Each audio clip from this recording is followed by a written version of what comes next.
thought that we should highlight a very important story today. Today marks the fifth year of Leah Sharibu being in the hands of those Boko Haram terrorists. So many questions here. Is the government playing like they don't know that this girl is still held in captivity, or is it that we just forget?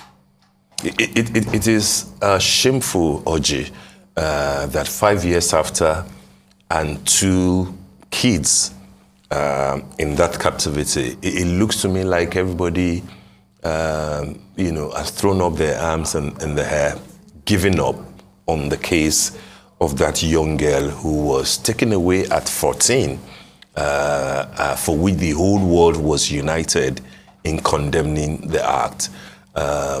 It's not something that should be left to just the NGOs and our family. You can appreciate the pain that the parents of Leah Sharibu, and her siblings will be going through on a day like this, 5 years after. They've not seen her. We're only hearing stories about the fact that she has had 2 kids for one of the commanders of abductors. But then government is carrying on like it's okay. Let's move on. I think that you can't move on. Those who have invested their time in remembering her have done very well. Those who have produced, songs, poetry, everything that will make Nigerians remember a day like this should be commended. And I'm sure that, throughout today, in spite of what we're going through in the country, in spite of the fact that politics is in the air, in spite of the fact that elections are coming, people will remember, because it's part of what the current government will be assessed by. Absolutely. The assessment of the Buhari-led administration.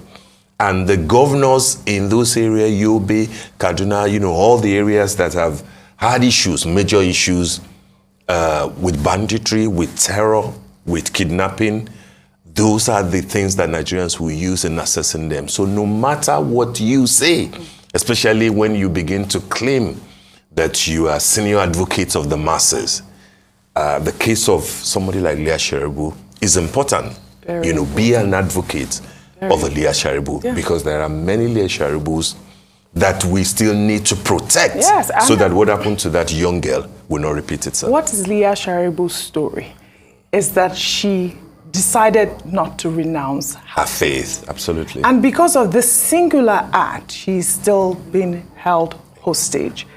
I know her parents have not forgotten her. We at Arise News have not forgotten her. Every year we will keep advocating to make sure that she is out and free. I mean, all of those stories that we've heard, whether she, is married to, We can't even begin to use the word marriage. We can't. Because she was too young. This is something that, you do with consent.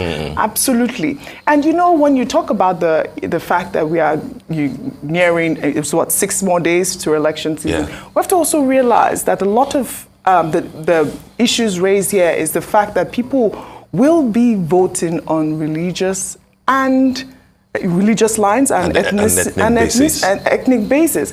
And this is one of the things that we need to understand, that if we are not coming together as a nation to remember this young girl who decided to stand for what she believes in, then what are we as Nigerians? That really is the topic here.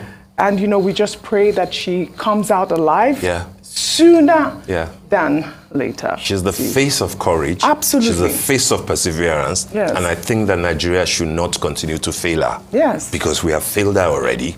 And I think that a soothing word today will go a long way from the authorities to say that we still remember you and we'll do everything possible within our power, to have you released. You can't be seen as government channeling your energies into politics alone.